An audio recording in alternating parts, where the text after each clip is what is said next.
बच्चों, स्वागत है आप सबका रिजल्ट जस्ट अहेड के सीरीज में, जिसमें हम 10वीं कक्षा की भौतिकी का पहला अध्याय प्रकाश, परावर्तन और अपवर्तन का ये 8वां लेक्चर लेकर आए हैं।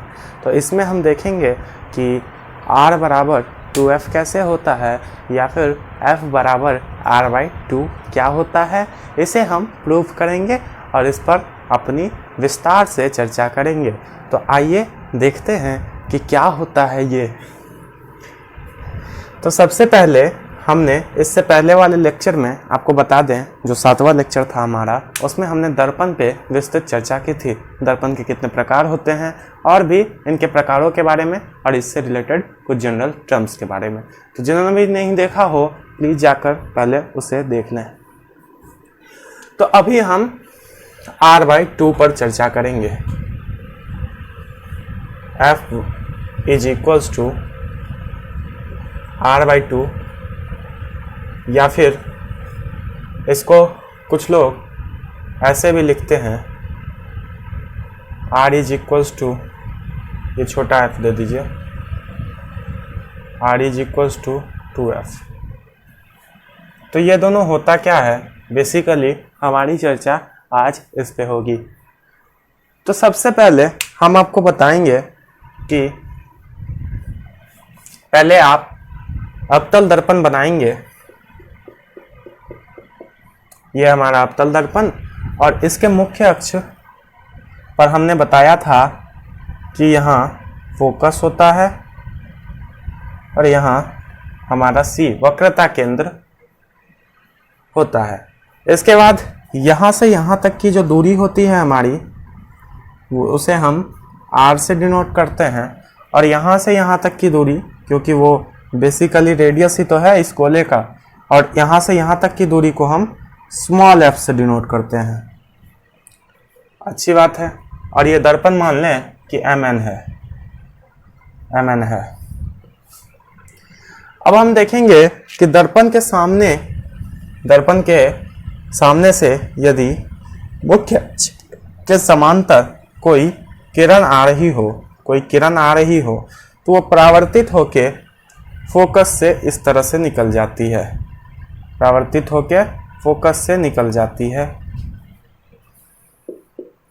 अब हम जानते हैं कि अब हम देखेंगे बेसिकली इस पर अभिलंब बनाएंगे, या आप ये यूं कह लें कि हम एक किरण C से गुजारेंगे। हम एक किरण C से गुजार रहे हैं।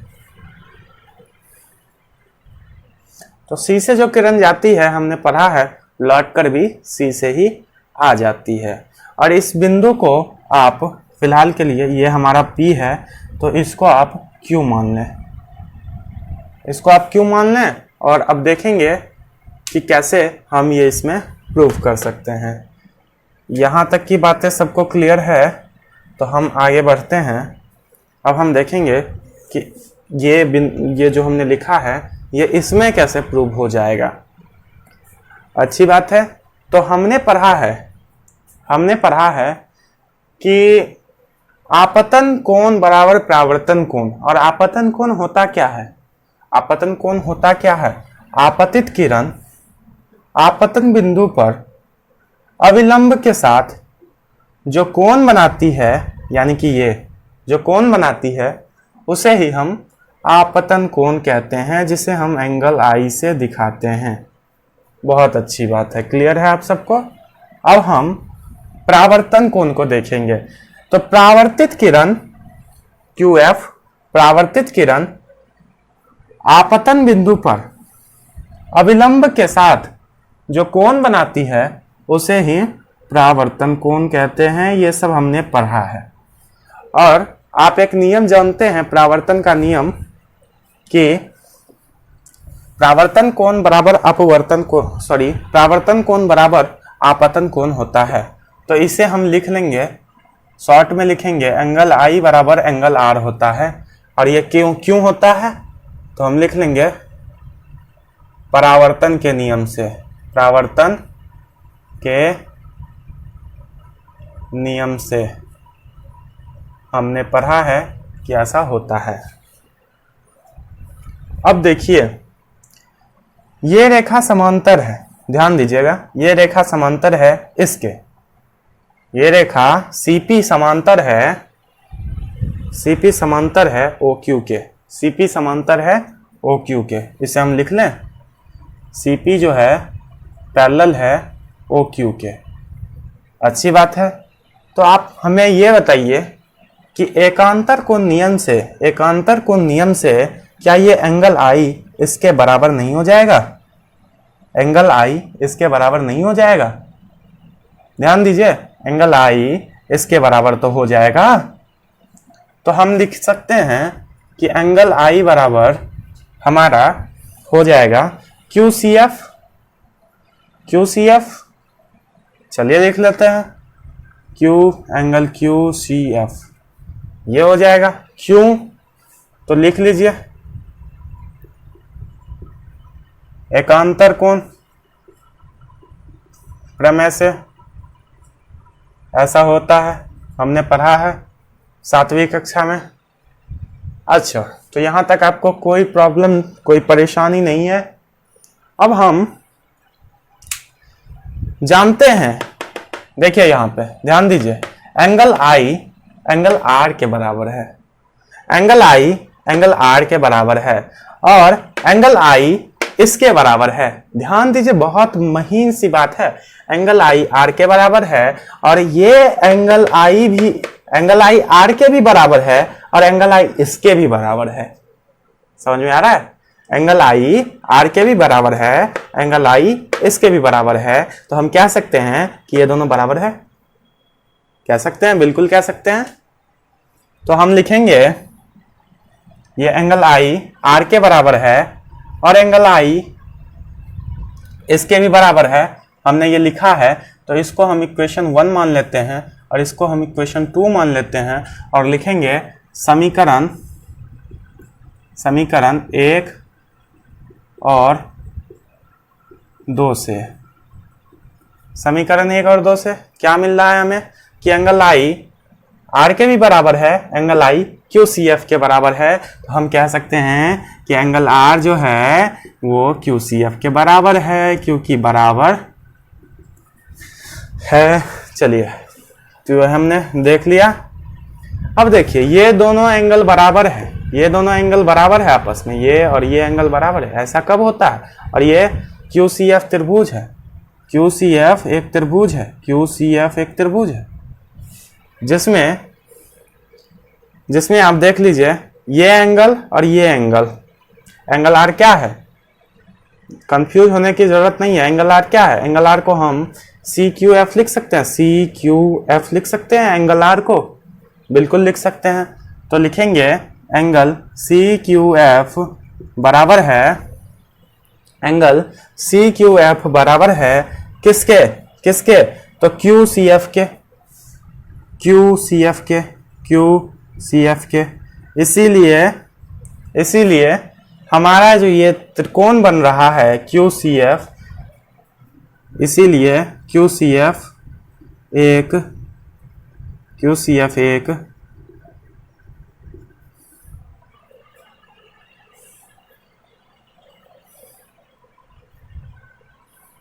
समद्विबाहु त्रिभुज है,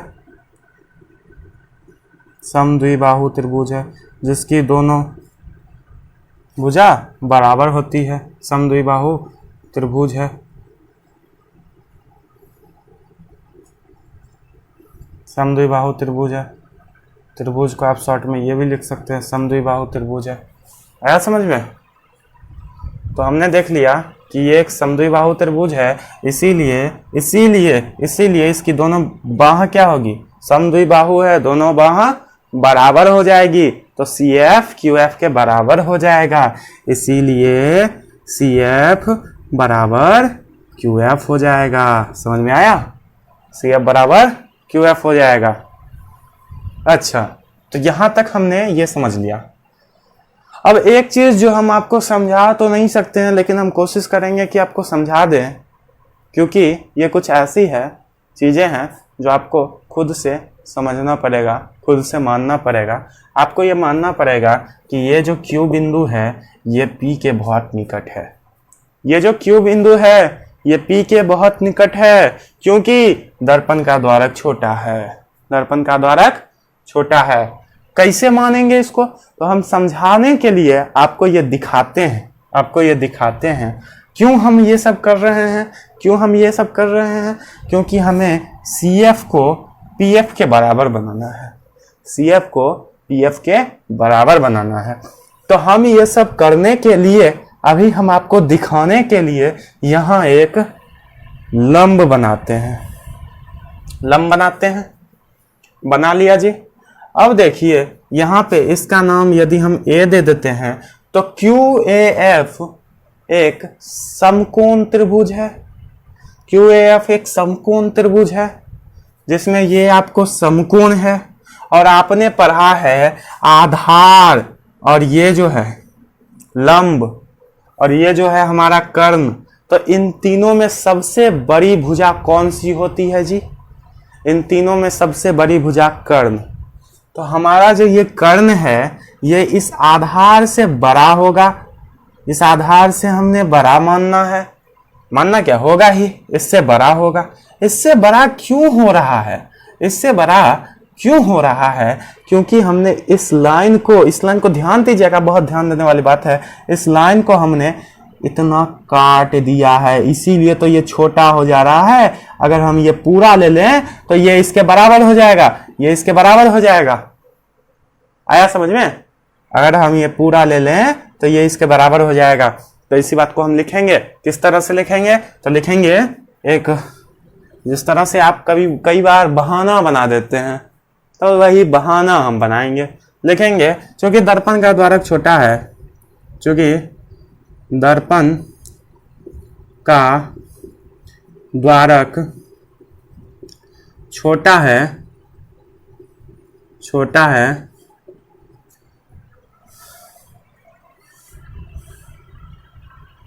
इसीलिए Q P के बहुत निकट होगा। निकट होगा। बात आई समझ में? Q P के बहुत अधिक निकट होगा। और हम इसी के साथ ये लिख देंगे कि ये जो PF है ये QF के बराबर हो जाएगा। इसीलिए PF हमारा QF के बराबर हो जाएगा। एक मिनट, PF हमारा QF के बराबर हो जाएगा। और फिर चूंकि ये PF QF के बराबर है, इसको हम समीकरण कौन सा मान लें? तो इसको हम समीकरण 3 मान लेते हैं और इसको हम समीकरण 4 मान लेते हैं। आया समझ में? इसको हम समीकरण 3 और इसको हम 4 मान लेते हैं। तो थोड़ा सा आप नोट कर लें, हम ऊपर से थोड़ा सा इरेज करेंगे क्योंकि जगह कम है। तो हम थोड़ा सा इरेज कर रहे हैं, यहाँ पे इरेज कर रहे हैं, यहाँ पे लिखेंगे। चलिए, तो इसको भी मिटा सकते हैं, कोई प्रॉब्लम नहीं है। यहाँ से हमें देखना है। तो अब समीकरण 3 और 4 से आप देखिए, समीकरण 3 और समीकरण 4 से देखिए आपको क्या मिल रहा है। दोनों में QF इसके बराबर है, तो हम लिख सकते हैं CF बराबर PF। CF बराबर PF। आया समझ में? हम जो चाह रहे थे वो तो हो गया, हम जो चाह रहे थे वही तो हो गया। CF बराबर PF, ये दोनों को हमने बराबर सिद्ध कर दिया। CF बराबर PF कब होगा? CF बराबर PF कब होगा? जब मान के चलिए ये CP एक रेखा है, CP एक रेखा है और हम कहना चाह रहे हैं कि CF बराबर PF होना चाहिए। ये CP एक रेखा है और बीच में कोई बिंदु हम F ले लेते हैं। हम कह रहे हैं कि ये दोनों बराबर होना चाहिए। तो बराबर कब होगा? बराबर तभी होगा जब हम इस रेखा को मध्य बिंदु पर काटेंगे। अगर यहाँ पे काट देंगे और यहाँ पे F लिख देंगे तो PF कभी CF के बराबर नहीं होगा। हमको इस रेखा को इसके मध्य बिंदु पे काटना होगा। तो हम लिख सकते हैं रेखा सीपी का एफ एक मध्य बिंदु है। सीपी का एफ एक मध्य बिंदु है।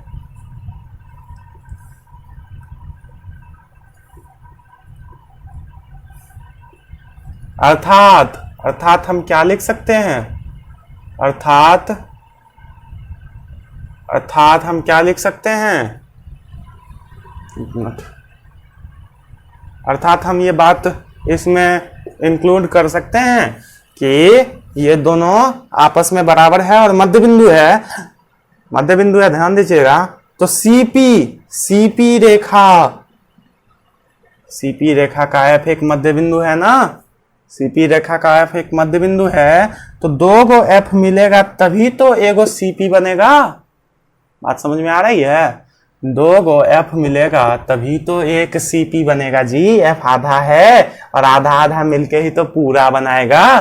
तो हम यहाँ पे लिख सकते हैं कि दो गो एफ मिल जाएगा तो हमारा एगो सीपी बन जाएगा।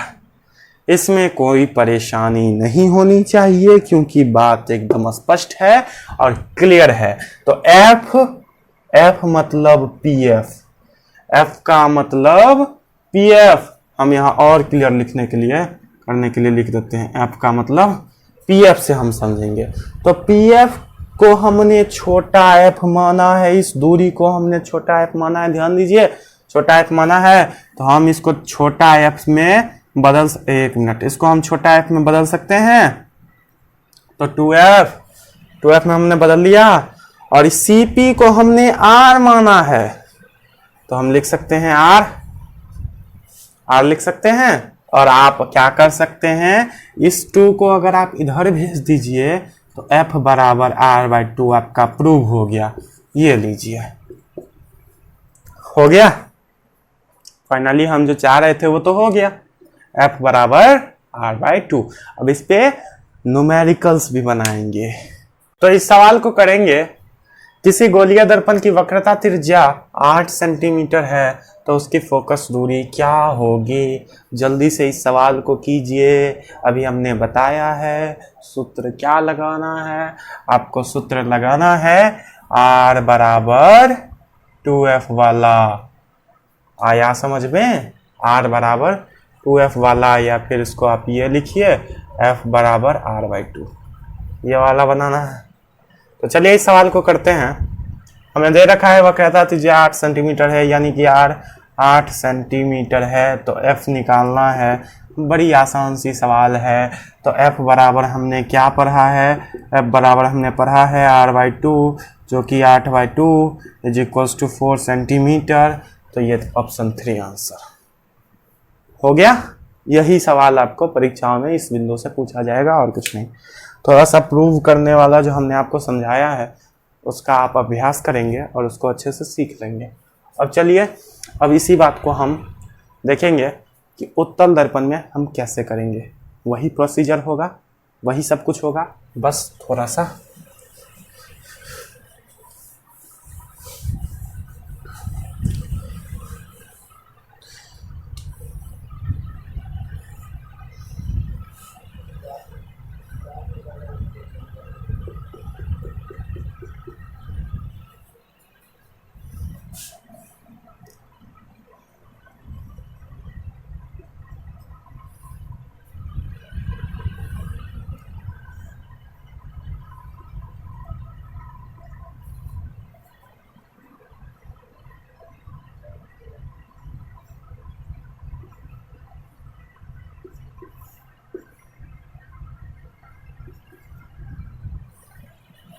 हाँ। तो ये हमारा उत्तल दर्पण है। किसी को कोई तकलीफ तो नहीं इस बात को समझने में कि यही हमारा उत्तल दर्पण है? तो चलिए हम क्या करेंगे, इस पर समांतर एक आपतित किरण लाएंगे। तो ले आते हैं जी, ये आपतित किरण हमारी आ गई इस पर समांतर। अब चलिए, ये आपतित किरण जो हमारी इस पर आई है, क्योंकि ये मुख्य अक्ष के समांतर है तो ये कहाँ से होकर आएगी? तो तो मुख्य फोकस से होकर आएगी, तो कुछ इधर को लौट जाएगी। तो कैसे लौटेगी? तो मुख्य फोकस से ऐसे आती हुई हमको प्रतीत होगी, क्योंकि ये काल्पनिक रेखा है और यहाँ से लौटती है। हमने यही पढ़ा है, यहाँ से लौटती है। बहुत अच्छी बात है। हम एक किरण ले जाएंगे जो कि काल्पनिक होगी, वो वक्रता केंद्र से होके गुजारेंगे हम। बहुत अच्छी बात है। अब हम देखेंगे कि आपतन कोण किधर है और परावर्तन कोण किधर है। तो चलिए, आपतित किरण आपतन बिंदु पर अविलंब के साथ जो कोण बनाती है उसी को आपतन कोण कहते हैं। तो ये हमारा एंगल आई मिल गया। एक मिनट, ये हमारा एंगल आई मिल गया और ये हमारा एंगल आर। कैसे? तो परावर्तित किरण आपतन बिंदु पर अविलंब के साथ जो कोण बनाती है उसे ही हम परावर्तन कोण कहते हैं। बहुत अच्छी बात है। उत्तल दर्पण पूरा लिख लेते हैं। उत्तल दर्पण। चलिए, ये बातें आपको समझ में आ गई है। इस बिंदु को हम वो मान ले, कोई प्रॉब्लम तो नहीं। ये हमारा पी है, पोल, ध्रुव। इसके बाद हम ओपी एक आपतित किरण मान ले और OQ हम एक परावर्तित किरण मान लें, और बस इतना ही है। अब हम देखेंगे परावर्तन के नियम से क्या देखेंगे कि एंगल आई आर के बराबर होगा। एंगल आई बराबर होगा किसके? आर के। किसके नियम से? तो लिख लेंगे भाई परावर्तन के नियम से। परावर्तन के नियम से। परावर्तन के नियम से।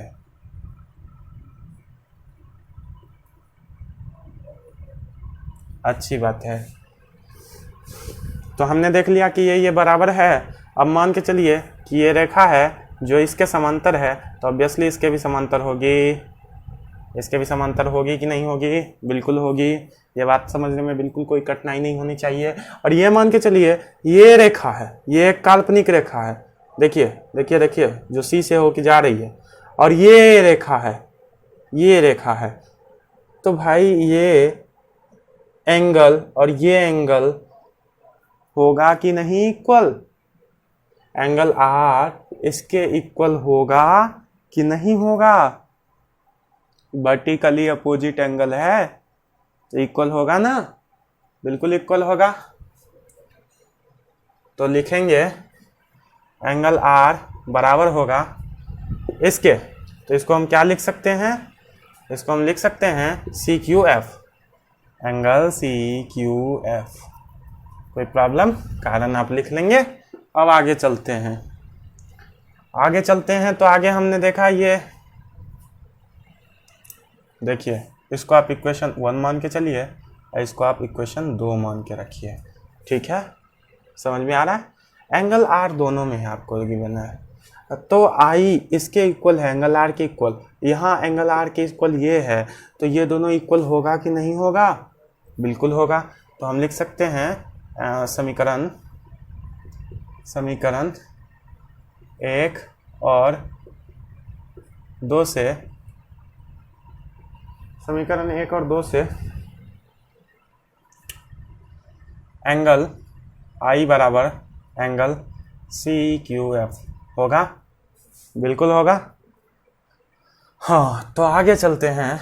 आगे हम देखेंगे कि एंगल आई सी क्यू एफ के इक्वल है ना? है ना? कोई प्रॉब्लम तो नहीं। अब देखिए, अब ये कोण हमें इक्वल बनाना है, तभी तो इसको हम एक समद्विबाहु त्रिभुज कंसीडर कर पाएंगे। तो हमें ये कोण इक्वल बनाने के लिए ये हमने जो समांतर किरण खींचा है, समांतर रेखा खींचा है, तो हम क्या करेंगे कि ये दोनों आपस में समांतर है। और ये रेखा देखिए, ये रेखा कुछ इस तरह से आप देखिए, एनालाइज कीजिए, समांतर है।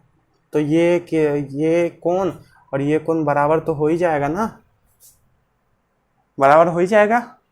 तो अब देखिए, ये रेखा आपकी इधर से आ रही है और ये समांतर रेखा है, तो ये एंगल आई इसके बराबर हो जाएगी। बिल्कुल हो जाएगी। एंगल आई इसके बराबर हो जाएगी ना, तो ओ सी एफ के बराबर हो जाएगी, बिल्कुल हो जाएगी। एंगल आई ओ सी एफ के बराबर हो जाएगी। कारण आप इसका लिख लेंगे। आगे चलते हैं फिलहाल, क्योंकि हमें जल्दी से समझाना है। और देखिए यहाँ पे दोनों में एंगल आई का कनेक्शन आपको मिल रहा है। इसको आप 3 मान लीजिए इक्वेशन, इसको आप 4 मान लीजिए। लिख लीजिए ना समीकरण ये 3 और 4 से। समीकरण 3 और 4 से हमारा क्या हो जाता है देखते हैं। 3 और 4 से, तो समीकरण 3 और 4 से सी क्यू एफ बराबर ओ सी एफ, यही तो दोनों एंगल इक्वल है।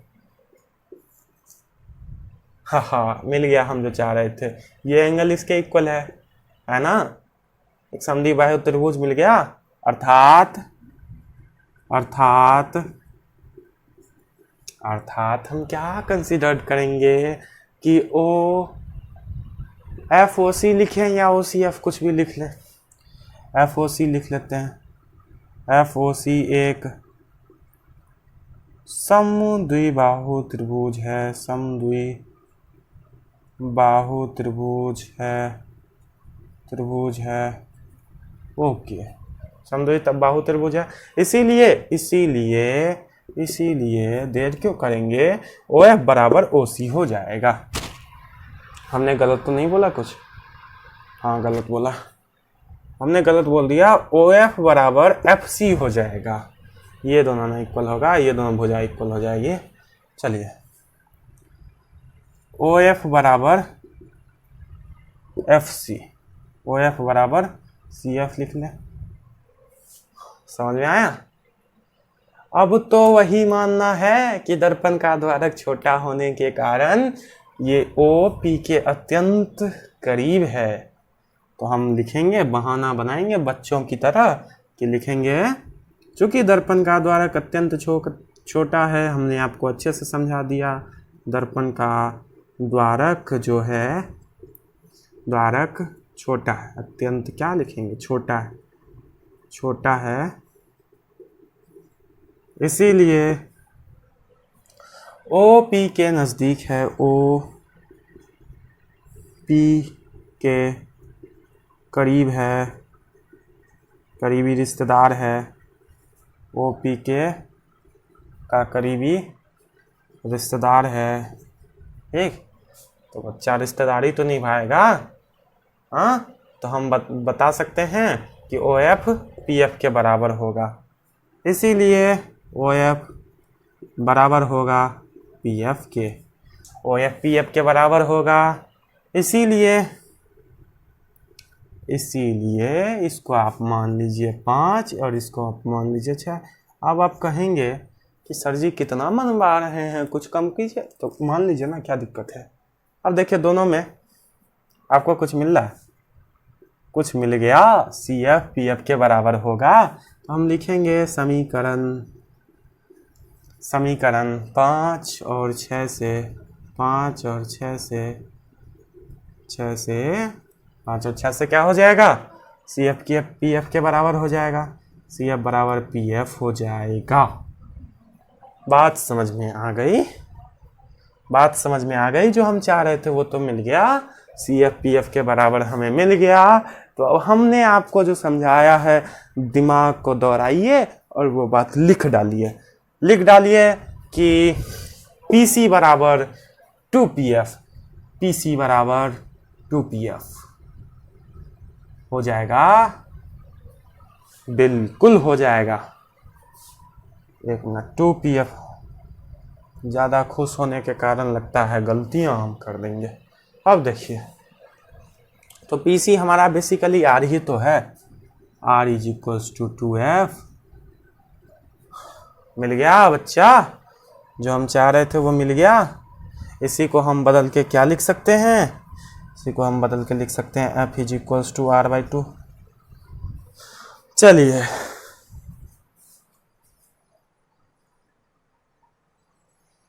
तो उम्मीद करता हूँ आज की ये बातें सब आपको अच्छे से समझ में आ गई होगी। अगर नहीं समझ में आई तो लेक्चर को पीछे करके फिर से देखिए, और ज़्यादा हम क्या बता सकते हैं। ठीक है, हमने तो बड़े प्रेम से आपको सारी बातें समझा दी है। तो फिर आप क्या करेंगे, डिस्क्रिप्शन में टेलीग्राम का जो लिंक मिलेगा उस पर आके ज्वाइन करें और ग्रुप डिस्कशन में भाग लें। उसके बाद आपको क्या करना है, हमारे साथ जुड़ने के लिए आपको चैनल को सब्सक्राइब करना है, बेल आइकॉन को प्रेस कर देना है ताकि नोटिफिकेशन आपको मिलती रहे। लेक्चर पसंद आई हो तो लाइक करके जाएं, कुछ कहना हो, कुछ सजेस्ट करना हो तो कमेंट करके जाएं। और फिर क्या करना है, फिर भी आपको कोई समस्या रह जाती है तो मैं अपना व्हाट्सएप नंबर दे रहा हूँ डिस्क्रिप्शन में भी, और ये स्क्रीन पे भी फ्लैश हो रही है, तो आप उस पर मुझे मैसेज कर सकते हैं। धन्यवाद, मिलेंगे अब नेक्स्ट एपिसोड में।